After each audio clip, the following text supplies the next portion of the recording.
Saludos cordiales y gracias por ver este canal y compartir con otros las bendiciones para estar alertas y mantenerlos en la luz admirable que es en Cristo Jesús, Señor y Dios Creador del universo. Damos inicio y el tema de hoy se titula Promesa de Restauración. Cuando hablamos acerca de las promesas, sabemos que es algo que decimos y tenemos que cumplir, ya sea a nuestros hijos o con quien hayamos hecho ese compromiso. Y en este día lo que vamos a estudiar se encuentra en Génesis 3, 14 y 15. Y dice de la siguiente manera: Y Jehová Dios dijo a la serpiente: Por cuanto esto hiciste, maldita serás entre todas las bestias y entre todos los animales del campo. Sobre tu pecho andarás y polvo comerás todos los días de tu vida. Del verso 15: Y pondré enemistad entre ti y la mujer, y entre tu simiente y la simiente suya. Esta te herirá en la cabeza y tú le herirás en el calcañar. Bueno, antes de iniciar el tema, me gustaría me acompañaran a hacer una pequeña oración para pedir la dirección de nuestro Dios. Querido Señor, alabado y glorificado seas en esta mañana, Señor.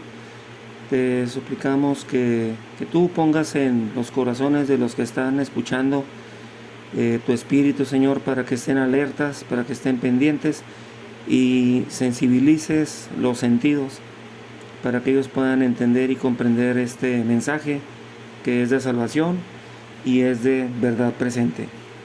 Quédate con nosotros, Señor, lo suplicamos en los méritos de Cristo Jesús. Amén. Bueno, ahora sí vamos a dar inicio al tema. Como habíamos comentado, cuando hablamos de promesas humanas, se pueden romper. Pero cuando hablamos de la primer promesa que Dios le hace al hombre, creo que debemos de tomarlo muy en cuenta, ya que el conflicto entre el bien y el mal no solamente afectó los atrios celestiales, sino también llegó a la tierra, planeta en el que vivimos y vamos a morir irremediablemente por ser pecadores. Esto nos lo dice en Génesis 2:17. Pero del árbol del conocimiento del bien y del mal no comerás, porque el día que de él comas ciertamente morirás.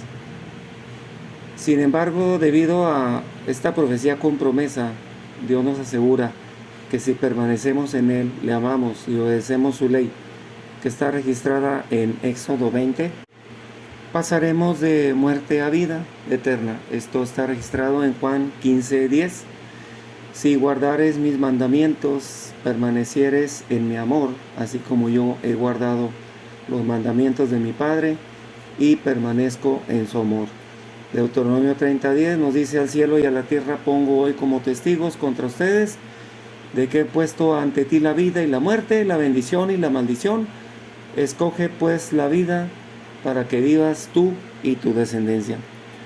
Como podemos ver, todos estos versículos que acabamos de checar nos hablan del grande amor que Dios nos tiene a nosotros. Sin embargo, Él no nos obliga a seguirlo. Podemos tomar la decisión de quedarnos aquí en esta tierra, que es la primera muerte consecuencia del pecado de Adán y Eva por codiciar ese fruto prohibido. Dice codiciable para adquirir sabiduría, ¿verdad?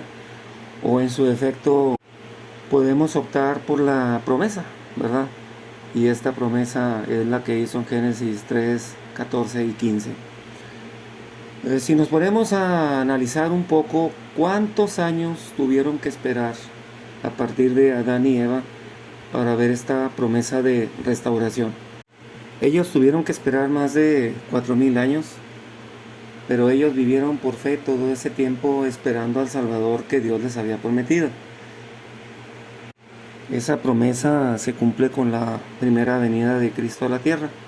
Sin embargo, Cristo, cuando se retiró de aquí, de la tierra, estaba con los apóstoles, también les hizo una promesa de que iba a venir por segunda vez. Hay mucha gente que lo tiene por tardanza, Lo que sí sabemos es que si se cumplió la primera promesa, también se cumplirá su segundo advenimiento. Apocalipsis 22:6 dice: estas palabras son fieles y verdaderas. El Señor, el Dios de los espíritus de los profetas, ya ha enviado a su ángel para que les muestre a sus siervos lo que pronto tiene que suceder. Bueno, ahora sí vamos a dar inicio. Lo primero que tenemos que entender es de qué está hablando este pasaje de la Biblia de Génesis 3:15, ya que tiene mucha simbología. Iniciamos. ¿Qué fue lo que hizo la serpiente? Engañar a Eva para que pecara o desobedeciera al Creador. Violó varios mandamientos de la ley de Dios. El primero: no robarás. Segundo: no tendrás dioses ajenos delante de mí. Tercero: no levantarás falso testimonio porque mintió. Cuarto: no matarás, ya que dio a comer a su compañero Adán. Y quinto: no codiciarás. Y si nos ponemos a investigar un poco más, tal vez saquemos el decálogo completo. Uno de ellos que se ve a simple vista es Génesis 3:6, donde dice: y vio la mujer que el árbol era bueno para comer y que era agradable a los ojos y árbol codiciable para alcanzar la sabiduría. Y tomó de su fruto y comió y dio también a su marido, el cual comió así como ella. Y el versículo 14, vamos a ver a quién le estaba hablando Dios: al reptil, a Satanás o a ambos. Hay un dicho que dice: tanto peca el que mata la vaca como el que le sostiene la pata. Como vemos, aquí pasó lo mismo. Ambos recibieron una maldición de parte del Eterno.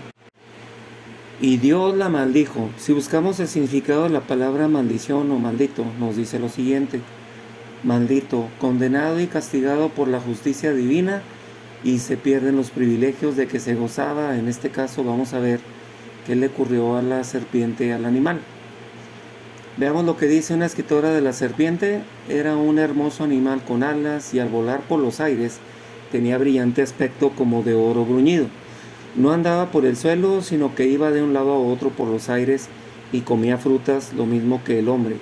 Satanás se infiltró en la serpiente y posándose en el árbol del conocimiento, comenzó tranquilamente a comer del fruto. Esto se encuentra en Testimonios Selectos, tomo 2, en la página 6. En el versículo 15 nos dice: y pondré enemistad entre ti y la mujer. La palabra pondré es colocar en un sitio o lugar a alguien o algo, y enemistad, aversión u odio entre dos o más personas. En la primera parte tenemos que saber qué significan la serpiente y la mujer.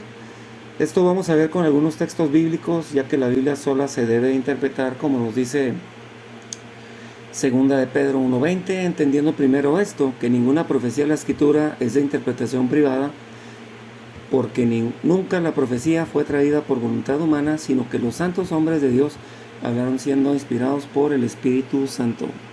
Empecemos con el símbolo de la serpiente.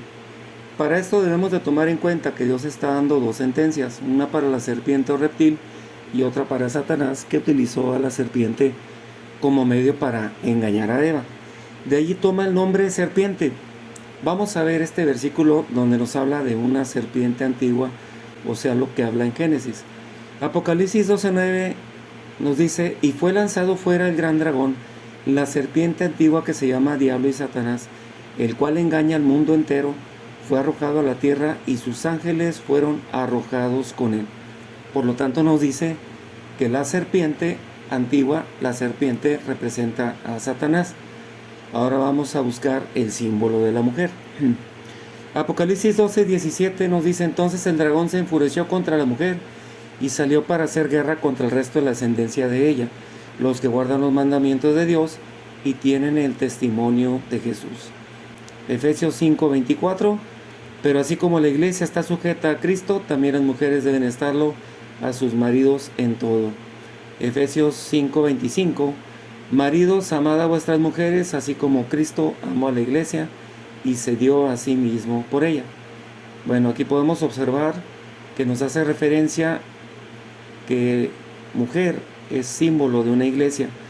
En este caso habla de dos mujeres, una que representa a la serpiente, a la simiente de Cristo, y la segunda iglesia es la mujer adúltera, que representa a la simiente de Satanás. En Apocalipsis 17:15 nos dice, me dijo también, las aguas que has visto, donde la ramera se sienta, son pueblos, muchedumbres, naciones y lenguas. En Apocalipsis 19:20, porque sus juicios son verdaderos y justos, pues ha juzgado a la gran ramera que ha corrompido a la tierra con su fornicación y ha vengado la sangre de sus siervos de la mano de ella. Por lo tanto, la mujer representa la iglesia. Y ahora vamos a ver la segunda parte del versículo. Dice, y entre tu simiente y la simiente suya.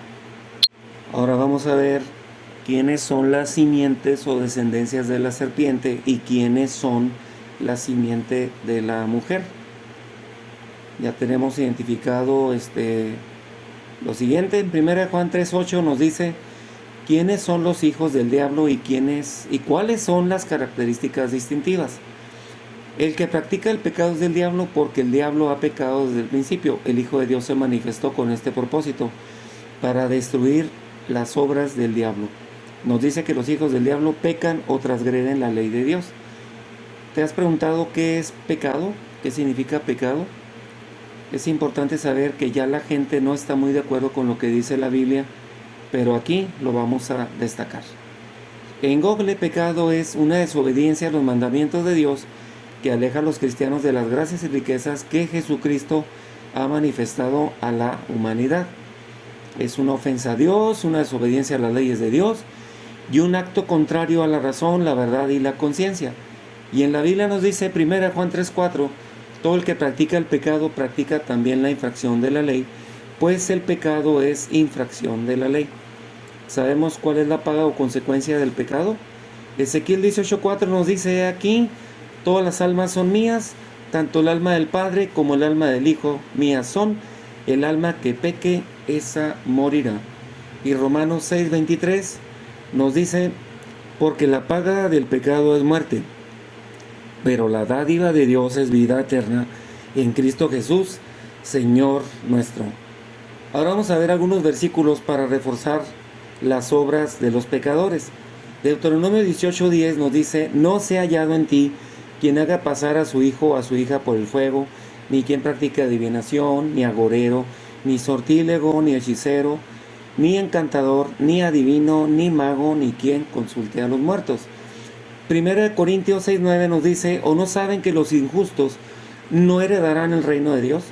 No se dejen engañar ni los inmorales, ni los idólatras, ni los adúlteros, ni los afeminados, ni los homosexuales, ni los ladrones, ni los avaros, ni los borrachos, ni los difamadores, ni los estafadores heredarán el reino de Dios. Veamos más de cerca este grupo de los pecadores, ya que todos creo que tenemos identificado el grupo de los no pecadores. Para tener un panorama más amplio de quiénes son los pecadores, estamos hablando de gente que sigue practicando lo que ya mencioné anteriormente, e inclusive si no haces nada, también estás en este grupo, de que no se arrepienten de lo que hacen y siguen en sus placeres. Santiago 4:17, y al que sabe hacer lo bueno y no lo hace, le es pecado. Pero hay otro grupo que pasa un poco desapercibido para la gente, que estos son los que no son conscientes de sus pecados. Y es que en cierta forma, por no escudriñar la palabra de Dios, no se dan cuenta que sin querer están pecando, porque así los han instruido en sus iglesias, los líderes espirituales, que en la mayoría de los casos solo buscan sacar un beneficio económico, aunque las almas se pierdan, para ellos o para la mayoría de los casos no les interesa, ya que ellos buscan el placer temporal o terrenal. Jeremías 23 nos dice lo siguiente, ay de los pastores que destruyen y dispersan las ovejas de mis prados, declara el Señor. Por lo tanto, este grupo tiene la característica de no estudiar la Biblia, de no comprometerse con Cristo y de llevar una vida que se acomode a sus deseos, pasiones, tradiciones, costumbres y concupiscencias. E inclusive algunos otros se han arrepentido pero no se han bautizado, y otros tantos que fueron bautizados según las tradiciones humanas. Cuando éramos pequeños a mí me tocó que me llevaron, bueno, no me di cuenta, pero mis padres me dijeron, ¿verdad?, que me llevaron al bautismo de la Iglesia Católica y me hicieron el bautismo por aspersión, el cual no es bíblico. Y ahora vamos a ver también otra parte aquí donde nos dice lo siguiente, ya que Hechos 2:38, y Pedro les dijo: arrepiéntanse y bautícense todos ustedes en el nombre de Jesucristo para que sus pecados les sean perdonados, y entonces recibirán el don del Espíritu Santo. Vamos a ver por qué mi bautismo cuando yo era pequeño no tuvo efecto ante el Padre, ante Dios. Y el ejemplo nos lo dio Jesús cuando Él se bautizó a la edad de 30 años. Él no tenía necesidad de bautizarte, pues Él era sin pecado, Él era el segundo Adán, y Él era divino y carnal. Sin embargo, lo hizo como ejemplo para que todos hiciéramos lo mismo cuando tuviéramos la edad adulta para tomar esa decisión tan importante, y es uno de los requisitos para la vida eterna. Mateo 3:15 nos dice: pero Jesús le respondió a Juan el Bautista: deja ahora, porque así conviene que cumplamos toda justicia. O sea, entonces le dejó. Ok. Otro grupo es aquel que les predican desde el púlpito: salvo, siempre salvo, sois salvos por gracia, no por obras, para que nadie se gloríe. Y entonces están en rebeldía con los mandamientos de Dios, los cuales les han enseñado que solamente deben de respetar o guardar u obedecer 9 mandamientos, y que el 4.º mandamiento fue dado para los judíos o para el pueblo de Israel, y ponen una serie de excusas, argumentos, pretextos antibíblicos para no someterse a la voluntad de Dios. Sin embargo, recordemos que en la Biblia nos dice que Dios busca hacedores de su palabra y no solamente oidores. Es otra forma como tú puedes ser engañado. Recordemos que el diablo es el engañador y él tiene mucho tiempo. Si engañó a los ángeles, pues ahora que no nos engañe a nosotros con su falsa doctrina de no guardar la ley de Dios. Santiago 1:25 nos dice: mas el que hubiere mirado atentamente la perfecta ley, que es la ley de la libertad, y perseverado en ella, no siendo oidor olvidadizo, sino hacedor de la obra, este tal será bienaventurado en su hecho. Si no haces nada por tu vida espiritual, como orar, estudiar la Biblia, mínimo, no sé, unos 5 capítulos por día, temo decirte que lo más seguro es que te quedes en esta tierra y no heredarás la vida eterna, pues nadie sabe cuándo se cerrará el tiempo de la gracia, como en los días de Noé. Seguimos adelante y en el siguiente versículo nos dice claramente cuál es la simiente de Cristo. Gálatas 3:16 nos dice: ahora bien, las promesas fueron hechas a Abraham y a su descendencia. No dice y a las descendencias como refiriéndose a muchas, sino más bien a una, y a tu descendencia, es decir, Cristo. 1 Juan 3:9: todo aquel que es nacido de Dios no practica el pecado, porque la simiente de Dios permanece en él, y no puede pecar porque es nacido de Dios. 1 Juan 3:6: todo el que permanece en él no peca, todo el que peca ni le ha visto ni le ha conocido.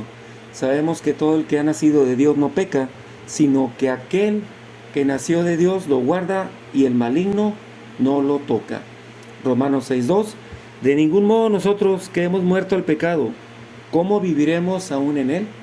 Por lo tanto, deducimos que los hijos de Dios son los que no practican el pecado, y los hijos del diablo son los que practican el pecado. Ya vemos que un grupo peca y el otro no peca. No hay un grupo en medio de que yo voy a dejar de pecar, no. O sea, habla de dos grupos: el que peca y no peca. Ahora que ya sabemos qué es pecado y cuál es la paga, ahora debemos de saber dónde se encuentran estos mandamientos o ley de Dios, tanto en el Nuevo Testamento como en el Antiguo. En el Antiguo Testamento se encuentran en el libro de Éxodo capítulo 20, y nos dice de la siguiente manera: yo soy el Señor tu Dios, que te saqué de Egipto, de casa de servidumbre. No tendrás dioses fuera de mí. No te harás imagen ni ninguna semejanza de lo que hay arriba en el cielo, ni abajo en la tierra, ni debajo del agua. No te inclinarás a ellas, ni las honrarás, porque el Señor tu Dios soy yo, fuerte, celoso, que visito la maldad de los padres sobre los hijos, hasta la tercera y la cuarta generación a los que me aborrecen. pero trato con invariable amor por 1000 generaciones a los que me aman y guardan mis mandamientos. No tomarás el nombre del Señor tu Dios en vano, porque el Señor no dará por inocente al que tome su nombre en vano. Acuérdate del día sábado para santificarlo. 6 días trabajarás y harás toda tu obra, pero el sábado es el día de reposo del Señor tu Dios. No hagas ningún trabajo en él, ni tú, ni tu hijo, ni tu hija, ni tu siervo, ni tu criada, ni tu bestia, ni tu extranjero que está dentro de tus puertas. Porque en 6 días el Señor hizo el cielo, la tierra, el mar, y todo lo que contienen, y reposó en el séptimo día. Por eso el Señor bendijo el sábado y lo declaró santo. En la segunda tabla vemos que dice: honra a tu padre y a tu madre, para que tus días se alarguen en la tierra que el Señor tu Dios te da. No matarás, no cometerás adulterio, no hurtarás, no hablarás contra tu prójimo falso testimonio, no codiciarás la casa de tu prójimo, no codiciarás la esposa de tu prójimo, ni su siervo, ni su criada, ni su buey, ni su asno, ni cosa alguna de tu prójimo. Esto termina en el versículo 17 y en el Nuevo Testamento se encuentra en Hechos 7, 38 y 53. En el versículo 38 nos dice lo siguiente: este es el que estaba en la congregación en el desierto junto con el ángel que le hablaba en el monte Sinaí y con nuestros padres, y el que recibió palabras de vida para transmitirla a vosotros. En el 53, vosotros que recibisteis la ley por disposición de ángeles, y sin embargo no la guardasteis. Nehemías 9:13 nos dice: luego bajaste sobre el monte Sinaí y desde el cielo hablaste con ellos, les diste ordenanzas justas y leyes verdaderas, estatutos y mandamientos buenos. ¿Estos mandamientos son para nuestros días o solamente sirvieron a los israelitas? Veamos un poco más de cerca estas dos tablas. Podemos ver que una tabla nos habla de la adoración a un Dios creador y la segunda tabla nos habla que tenemos que amar a nuestro prójimo. Jesús en los evangelios dice lo siguiente, Mateo 22:37. Ama al Señor tu Dios con todo tu corazón, con toda tu alma y con toda tu mente. Y respondió Jesús: este es el primero y el más importante de los mandamientos. 39, el segundo se parece a este: ama a tu prójimo como a ti mismo. De estos dos mandamientos dependen toda la ley y los profetas. En pocas palabras, nos dice que pertenecen a una ley mayor u ordenanzas, los cuales son los 10 mandamientos, 4 para la adoración a Dios verdadera, y 6 para la gobernanza del hombre.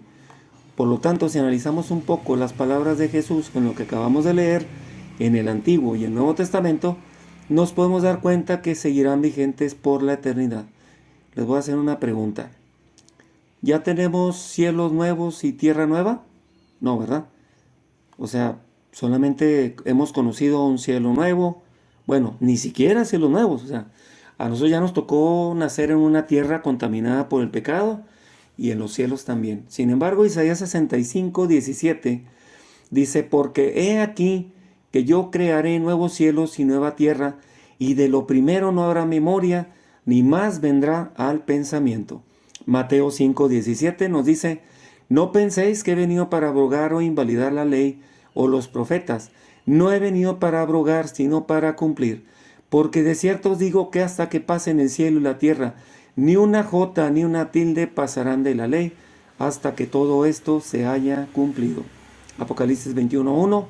Vi un cielo nuevo y una tierra nueva, porque el primer cielo y la primera tierra pasaron, y el mar ya no existía más. Apocalipsis 22:14.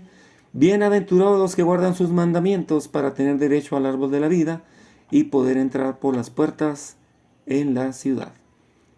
La tercera parte del versículo de nuestro texto guía, ¿verdad?, nos dice: esta te herirá en la cabeza y tú le herirás en el calcañar. Dice que la simiente de Cristo herirá en la cabeza a la serpiente, y su simiente y la simiente de Satanás herirán en el calcañar a la simiente de Cristo. Es un juego de palabras, pero el mismo versículo Génesis 3:15 nos lleva a otras referencias donde nos dice lo siguiente en Romanos 16:20. Y el Dios de paz aplastará pronto a Satanás debajo de vuestros pies. La gracia de nuestro Señor Jesucristo sea con vosotros y veamos qué nos dice una escritora al respecto. Con respecto a Satanás, la serpiente antigua, el Señor dijo que heriría al calcañar de Cristo, pero que éste a su vez lo heriría en la cabeza. Gracias a Dios el enemigo no puede tocar la cabeza. Con la mente sirvo a la ley de Dios, pero con la carne a la ley del pecado. Romanos 7:25. Dice el escritor, la mente y el corazón participan activamente en el servicio de Cristo, mientras que Satanás ha hecho que los seres humanos y los ángeles malignos se unan a sus filas para luchar contra el bien. Ellos solamente pueden herirnos en el calcañar. Sin embargo, cuando todo haga parecer que Satanás esté alcanzando el triunfo mediante la tortura y la muerte, los fieles que estén a favor de la ley de Jehová herirán al gran rebelde en la cabeza. Esto se encuentra en el Cristo Triunfante en la página 31. Recapitulando el versículo. Entonces podemos concluir que esta promesa que inició en Génesis con la caída del hombre por haber pecado y quedar débil para resistir a las tentaciones y trampas del enemigo, termina con la primera venida de Cristo como Salvador y Redentor, la cual Él ya ganó la victoria, pero ahora nos toca a nosotros hacer lo mismo. Y esto quiere decir que todos los días debemos entregar nuestra vida a Cristo para que Él la dirija por medio de su Espíritu y podamos obtener la victoria sobre el pecado. Y de esa manera también nosotros, aunque seamos heridos en lo físico, alcanzaremos si permanecemos fieles a los mandamientos de Dios, junto con la fe de Jesús, la vida eterna que Cristo nos ofrece como una segunda oportunidad para estar con Él por la eternidad. Por lo tanto, yo los invito a ustedes que están escuchando y viendo este video aquí en esta red, primeramente para que estudiemos a profundidad la palabra de Dios. Y en segundo lugar, para que amemos al Señor Creador por sobre todas las cosas y a nuestro prójimo como a nosotros mismos. Si vemos una necesidad, suplámosla. No solamente oremos por aquellas personas que encontremos tiradas en el camino, pues eso cualquiera lo hace. Oremos por nuestros enemigos y pidamos que pronto venga Cristo, nuestro Rey y Majestad, para que podamos ser llevados a esas mansiones celestiales que nos tiene preparados para todos aquellos que le aman y guardan sus mandamientos. Recuerden que lo importante es lo que dice Eclesiastés. El fin de todo el discurso oído es este: teme a Dios y guarda sus mandamientos, porque esto es el todo del hombre. Eclesiastés 12:13. Por último, les quiero comentar que todo lo que se dijo aquí está basado en la palabra de Dios bajo su texto y contexto, estudio profundo de la escritura por medio de concordancias, por medio de literatura, y queremos hacer esto para que ustedes puedan compartir algo verdadero, no compartir cosas que no estén apegadas a la palabra de Dios, o que yo os componga un texto de la Biblia para darles mis argumentos falsos. Bueno, les pido que compartan este video si fue de su agrado. Suscríbanse también en nuestras redes sociales, denle like y que el Señor, nuestro Dios, los bendiga grandemente a todos ustedes. Bendiciones y hasta pronto.